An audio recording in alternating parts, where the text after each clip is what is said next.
Hi friends, నేను రాజ్ కుమార్. ప్రస్తుతం ప్రపంచాన్ని పట్టి పీడిస్తున్న మేజర్ సమస్య ఏదైనా ఉందంటే అన్ఎంప్లాయ్మెంట్, నిరుద్యోగ సమస్య. ఈ నిరుద్యోగ సమస్య అనేది ప్రభుత్వం పైన ప్రెజర్ పెడుతుంది. ఉద్యోగాలు ఇవ్వలేకపోవడంతో, అదేవిధంగా ఉద్యోగం లేకపోవడంతో క్యాండిడేట్ పైన, ఎవరైతే వ్యక్తుల పైన, నిరుద్యోగుల పైన కూడా ప్రెజర్ పెరుగుతూ ఉంటుంది. ఇంటి నుండి, సమాజం నుండి కూడా పెరుగుతూ ఉంటుంది అనమాట. నిరుద్యోగానికి మెయిన్ అయితేను 2 రీజన్స్ వల్ల ఉండొచ్చు. ఒకటి లే ఆఫ్స్. ప్రపంచంలో ప్రస్తుతం జరుగుతున్న రిసెషన్స్తో కంపెనీలకు ప్రాజెక్టులు లేకపోయి ఉండొచ్చు, లేదా మీ స్కిల్ సెట్లో ప్రాబ్లం ఉండొచ్చు, మీ పెర్ఫార్మెన్స్లో కంపెనీ సాటిస్ఫికేషన్ లేకపోవడంతో మిమ్మల్ని టెర్మినేట్ చేయి ఉండొచ్చు. ఇదొక రీజన్. రెండవది వచ్చి ఎంట్రీ లెవెల్లో చూసేసుకుంటే అసలు ఎంట్రీకే కష్టమైపోతుంది అనమాట. దీనికి కారణం ఏంటంటేను, ఒకటి candidate availability and job availability అనేది 100లో ఉంటే క్యాండిడేట్ అవైలబిలిటీ అనేది వేలల్లో, లక్షల్లో ఉంటుందన్నమాట. ఇదొక రీజన్. ఇంకొక రీజన్ అన్ఎంప్లాయ్మెంట్కి ఉండడానికి కారణం ఏంటంటే, ఇండియాలో ఎక్కువగా గ్రామీణ ప్రాంతం అనమాట. గ్రామీణ ప్రాంతంలో ఉండడంతో గ్రామంలో ఎక్కువ మంది ప్రైవేట్ సెక్టర్ పైన గవర్నమెంట్ సెక్టర్ పైన ఎక్కువ మంది ఆధారపడతారు. మెయిన్ ఏంటంటే, ఇప్పుడు బీటెక్లు అవి అయితే కొంతమంది చేస్తున్నారు. సాధారణంగా గ్రామాల్లో చేసేది ఏంటంటేను, ఒక పద్ధతి ప్రకారం ఎలా అంటే, 10th అయిపోయిందా +2 ఇంటర్మీడియట్ చేసేస్తారు. ఇంటర్మీడియట్ అయిపోయాక వెంటనే డిగ్రీ ఏదో కాలేజీలో జాయిన్ అయిపోయేది. ఆ కోర్స్ వాళ్ళకి ఏ రకంగా ఉపయోగపడుతుంది, అది వాళ్ళకి ఏదైనా కెరీర్కి సపోర్ట్ చేస్తుందా, అదేం ఆలోచించరు. డిగ్రీలో జాయిన్ అయిపోవాలి, డిగ్రీ జాయిన్ అయిపోతారు. డిగ్రీ జాయిన్ అయిపోయాక నెక్స్ట్ ఏదో ఒకటి చేయాలి కాబట్టి వీలైతే పీజీ చేస్తారు, లేదని కూడా బీఈడీ చేస్తారు. గ్రామాల్లో బీఈడీ చేశాకను ఇంకా లైఫ్ ఇక దీనికోసం డిఎస్ఎల్ కోసం వెయిట్ చేయాలి. నాకు రాయలసీమ అండ్ ఉత్తరాంధ్ర ఈ 2 రీజన్లో నేను ఎక్కువ చూసాను అనమాట. ఎక్కువ మంది డిఎస్సి అండ్ గవర్నమెంట్ జాబుల పైన బాగా డిపెండెన్సీ ఉంటుందన్నమాట. ఇప్పుడు మొన్నటి ఇంపాక్ట్ కూడాను గవర్నమెంట్ల పైన ఇంపాక్ట్ రావడానికి కూడా కారణం కూడా అదే. గవర్నమెంట్స్ కూడా ఎన్ని జాబ్స్ క్రియేట్ చేయగలవు? నార్మల్ గత ప్రభుత్వం చూసేసుకుంటే 2,38,000 జాబ్స్, అంటే 1,40,000, 1,50,000 వరకు సచివాలయ ఉద్యోగాలు, పర్మనెంట్ ఉద్యోగాలు. అదేవిధంగా కరోనా టైంలో ఒక 50,000 వరకు మెడికల్ స్టాఫ్, డాక్టర్లు, నర్సులు, పారామెడిక్స్ వీళ్ళందరినీ తీసేసుకున్నారు. అదేవిధంగా జనరల్ రెవెన్యూ శాఖ, తర్వాత ఎండోమెంట్, ఈ గుడుల శాఖ, అవి కలుపుకుని మొత్తానికి అయితే ఒక 2 లక్షల పైన జాబులు అనుకుంటాను. 2,35,000 జాబులు ఇచ్చినా కూడాను నిరుద్యోగ సమస్యకి ఇటు కాలేదు. చివరిలో గవర్నమెంట్కి ఉద్యోగాలు ఇవ్వలేదని చెప్పేసి గవర్నమెంట్ దిగిపోవాల్సిన పరిస్థితి వచ్చింది. సో ఇది కారణం ఏంటంటే, గవర్నమెంట్ దగ్గర ఎన్ని ఉద్యోగాలు ఉంటాయి?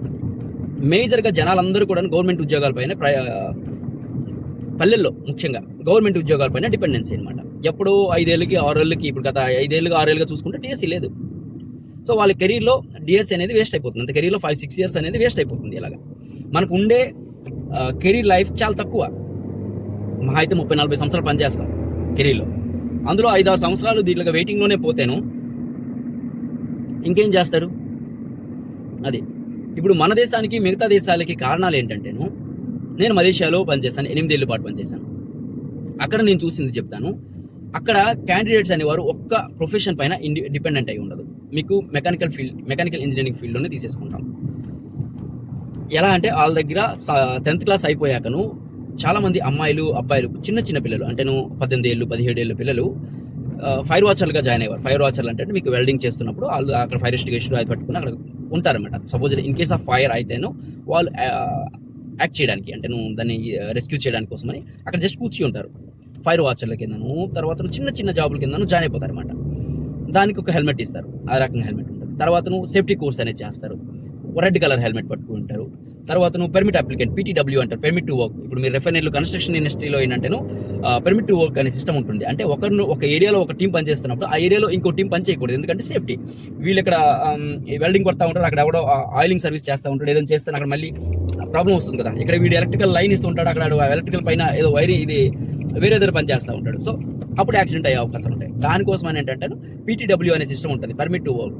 ఎవరికి పని చేయాలి, ఆ పని చేసేటప్పుడు తీసుకోవాల్సిన జాగ్రత్తలు ఏంటి, ఇలాంటివన్నిటి కూడా PTW సిస్టమ్ అనేది ఉంటుంది. దీనికోసమని ఒకరు ఉంటారన్నమాట, పెర్మిట్ అప్లికెంట్. ఇలాంటివి దానికి బ్లూ హెల్మెట్ ఇస్తారు, కన్స్ట్రక్షన్ ఇండస్ట్రీలో చెప్తున్నాను. సో ఒక్కరి దగ్గర చూసుకుంటే 3 హెల్మెట్స్ ఉంటాయి.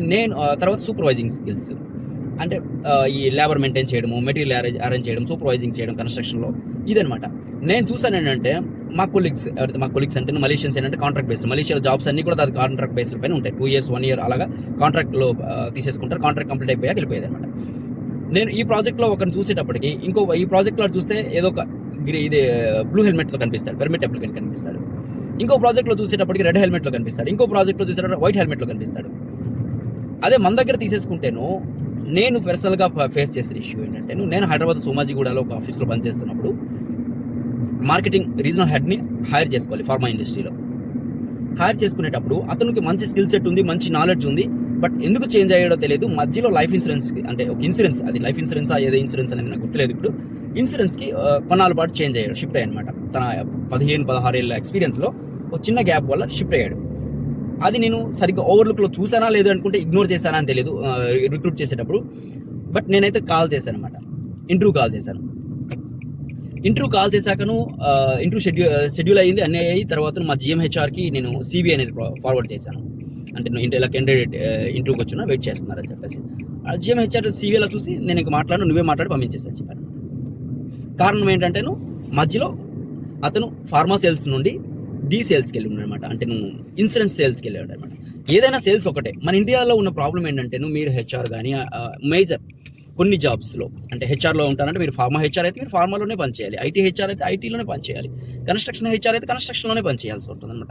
ఇదొక రకమైన దారుణమైన పరిస్థితి అనమాట. నేను మిగతా ఇక్కడ ఈవెన్ నేను UAEలో పనిచేస్తున్నా 3 ఇయర్స్గా.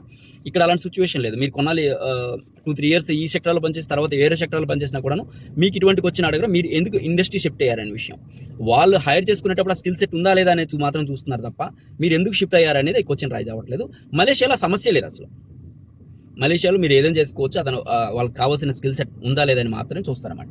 మలేషియాలో ఏంటంటేను క్యాండిడేట్ అవైలబిలిటీ కష్టం ఉంటుంది. ఫారినర్స్ లేకపోతే మలేషియాలో ప్రాజెక్ట్స్ రన్ అవ్వవు కాదు. కాబట్టి మలేషియాలో అయితే అలాంటి సమస్య లేదు. సో ఇలా ఉందన్నమాట పరిస్థితి ఇండియాలో. ఇదొక కారణం మెయిన్ జాబ్స్ రాకపోవడానికి. ఏదో ఒక వాళ్ళకి ఏంటంటే నేర్చుకోవాలి, క్యాండిడేట్కి ఉంటుంది అనమాట. ఓకే, కొన్నాళ్ళ పాటు మనం కన్స్ట్రక్షన్లో పనిచేస్తాం, ఈ ఇండస్ట్రీ కోసం కొంత తెలుసుకున్నాం, మరి కొన్నాళ్ళ పాటు మనం దీంట్లో పనిచేద్దాం, అంటే నువ్వు ITలో పనిచేద్దాం, తర్వాత నువ్వు డిఫరెంట్ ఇండస్ట్రీలో పనిచేసేటప్పుడు డిఫరెంట్ వర్క్ ఎక్స్పీరియన్స్ అనేది మీకు వస్తూ ఉంటుంది అనమాట. సో అలాంటివి మన దగ్గర లేవన్నమాట, అలాంటి కల్చర్. ఒకసారి మీరు కెరీర్లో పార్ట్స్ ఇదైతేను షిఫ్ట్ అయితేను ఇంకొక పార్ట్లోకి మనం తీసుకోవడం అనేది కష్టమవుతుంది. ఇది తర్వాతను క్యాండిడేట్స్ అనేవాళ్ళు దీనికోసమని, అంటే నువ్వు స్కిల్ సెట్ ముఖ్యంగా ఏంటంటే మన ఇప్పుడు యువత పెద్దగా చదువుల పైన నాకు ఇప్పటి వరకు కూడా మా దీంట్లోన 8th class 7th class 6th క్లాస్లో చెప్పిన సబ్జెక్టులు, శాస్త్రీనామాలు, ఆ తర్వాత ఈ గణాలు అన్నీ తెలుగులోనే ఉన్నవన్నీ కూడా నాకు గుర్తుంది. నేను రీసెంట్గా మనం కుర్రాలు ఊళ్ళో వెళ్తుంటారు, వాళ్ళతో మాట్లాడుతుంటే వాళ్ళకి ఏ పెద్ద సబ్జెక్ట్ ఏం లేదు, జస్ట్ ఏంటంటే మొబైల్స్, తర్వాత ఇలాంటి వేరే వేరే టాపిక్స్ మాట్లాడుతున్నారు తప్ప వాళ్ళకి పెద్దగా ఎవరికి సబ్జెక్ట్ లేదు. అంతా కూడాను ఈ టెస్ట్ పేపర్లు చదివేసి ఎగ్జామ్కి క్లియర్ చేసి వెళ్ళిపోతున్నారు అంతే తప్ప సబ్జెక్ట్ లేకపోవడం. తర్వాత ఏంటంటే డిగ్రీ అనుకుంటే డిగ్రీ కంప్లీట్ అయ్యేంత వరకు డిగ్రీ కంప్లీట్ చేసేయడం, దాని తర్వాత 2 years పాటు పేరెంట్స్ వాళ్ళపైన ప్రెజర్ చేస్తూ ఉంటే మాత్రమే ఇంటి నుండి బయటకు వచ్చి వేరే ట్రయల్ చేసేది. ఈలోనూ వాళ్ళకి 24-25 ఏళ్ళు అయిపోయి ఉంటాయి.